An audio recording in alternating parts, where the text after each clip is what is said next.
Hello, I am Michael Collins and I am the course team leader of A-Level Media Studies here at Long Road Sixth Form College in Cambridge. In this video, I'm going to go through exactly what you need to do on the summer work. So there's 4 pieces of work that I'd like you to complete over the summer holidays, so let's go through them all. Summer work is an excellent way of proving to your new teachers exactly how hard you're going to work over the course. And if you do it right, it's going to be a lot of fun as well. So let's check out the 4 tasks that we would like you to complete over the summer holiday. The first task involves analysing adverts. Now, the first unit that you will be doing at Long Road is going to be involving advertising. So what I'd like you to do is I want you to pick out 3 adverts from different perfume or fragrance companies. So these might be aimed at male audiences, these might be aimed at female audiences, or in some cases you also might get unisex perfume adverts. You can find these images in magazines or newspapers. You might want to print out an image online, or if you want to do this digitally, you just need to save the image and place it into a PowerPoint presentation or a Word document or however else that you want to do this. So you're going to analyze these images and you're going to suggest what meanings that they create for their audiences. This process is called textual analysis, and basically it's the backbone of the whole of media studies, and it's something that we do pretty much every single last lesson. So it's a good idea to get used to this style of analysis very, very quickly. A couple of examples of fragrances you might want to look at are Chanel, which is primarily aimed at women, Jean Paul Gaultier, which is primarily aimed at men. But if you just want to Google this, just, the names of perfumes or fragrances, I'm sure you'll be able to find loads, and hopefully you'll have a couple in your mind already. As you're analysing them, you're going to explain how these adverts attract their target audiences. You might want to stick these images onto a larger piece of paper or card in order to make this possible. But again, you can totally do this digitally in a PowerPoint presentation or a Word document. If you don't have a printer, just do it digitally, again, in a PowerPoint presentation. Or alternatively, if you don't have access to a computer, or if you just want to do this the old-fashioned way, you can just write your analysis on a piece of paper. It might not look as colourful, but it's just as fine, and that's the kind of stuff that we want to see. It's absolutely your choice. Now, when you're analysing these adverts, these are the kind of things that we want you to talk about. So, target audience. Who is this advert aimed at? How old are the audience? What gender are they? Are they gay or are they straight? Now, that's something which is really, really important for advertisers to consider. What kind of job do they work in? Which can also allow advertisers to work out how expensive to make the brands as well.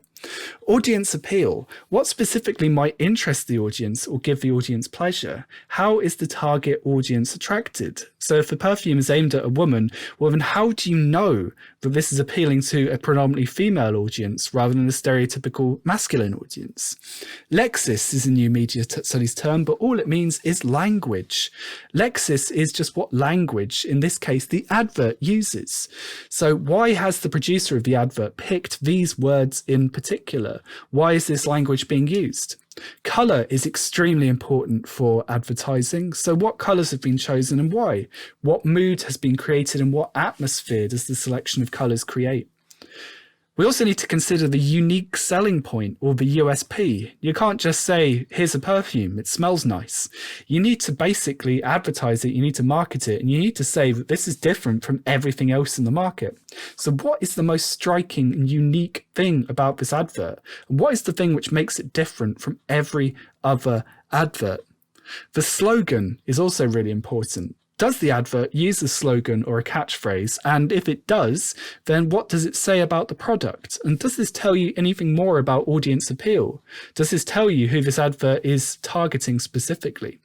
Finally, font. What kind of font is used in the advert's text? And why has this font been used instead of any other kind of font? Remember, when it comes to making any kind of media product, nothing is left to chance. And even something as straightforward as the font has been selected for a reason. After you've finished analysing your adverts, it's time to get creative, and you are going to be making an advert for a fragrance which appeals to a specific audience. Now, ideally, we want to display this work when you come. So we would like to stick them all up in the classroom, and this usually forms a nice colourful display at the start of the year. So please, if possible, could you make it large? So we're going to suggest A3. So if you've got any A3 paper hanging around, that's fantastic. If you only got smaller paper, that's absolutely fine. I would like you to include everything that you've explored in the texture analysis task. So everything including Lexis, including font, including color, including a target audience. You can create your draft advert in any way that you choose. So you could just do it in pencil and pen if you don't have any colors. You could do it in full color on a nice large piece of A3. That would be lovely, thank you.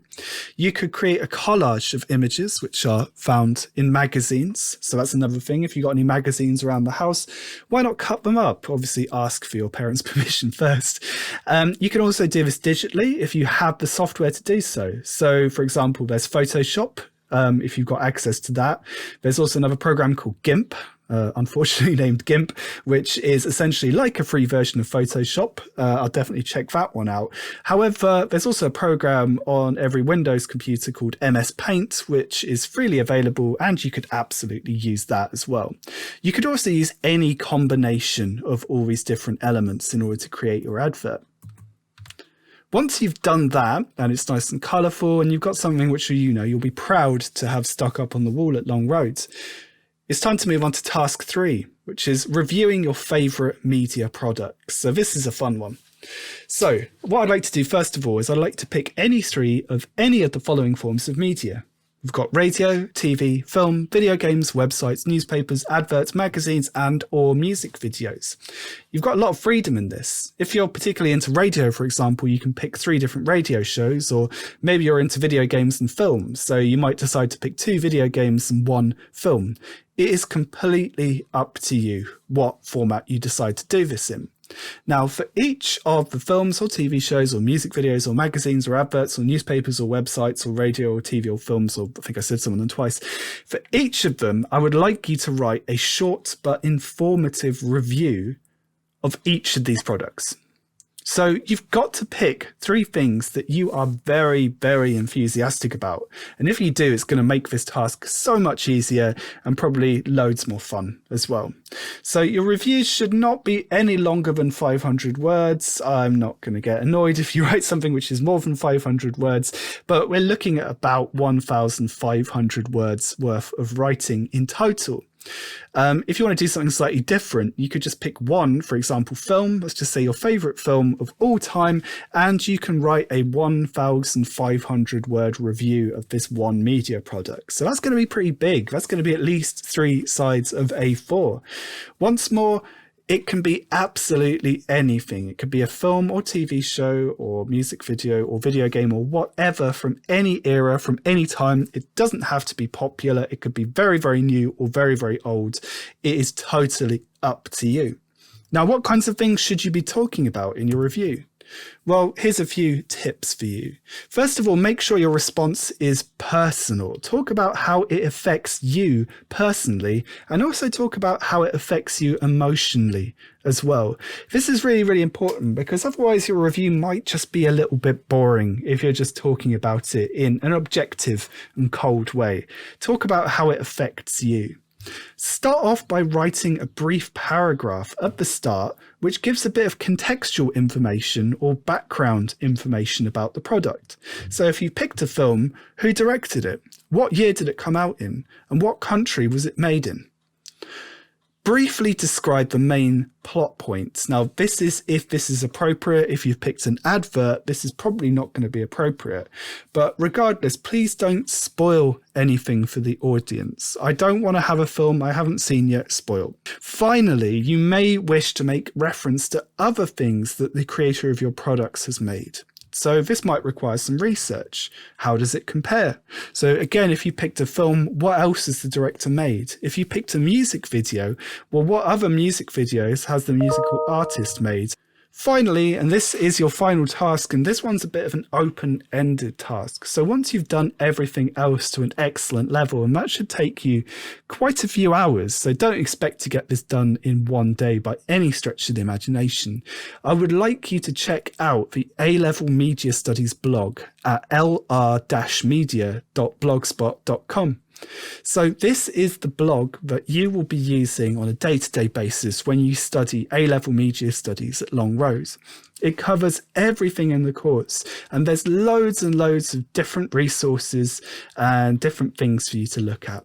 For example, thinking way ahead, there's examples of past papers and exemplar answers.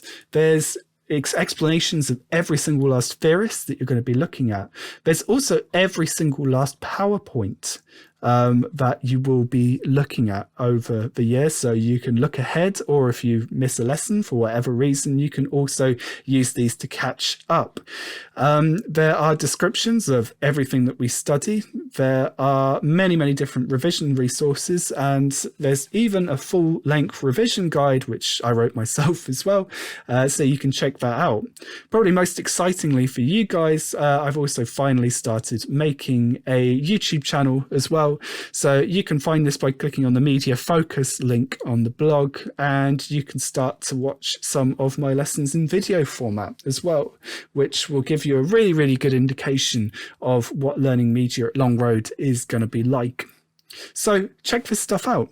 So hopefully this has answered any questions that you might have had about the summer work. And if you do have any additional questions, do feel free to email me and to get in contact with me, and hopefully I can help you out with any issues you might be having. Just do remember the summer work has been made in order that you can complete it in any way that you want.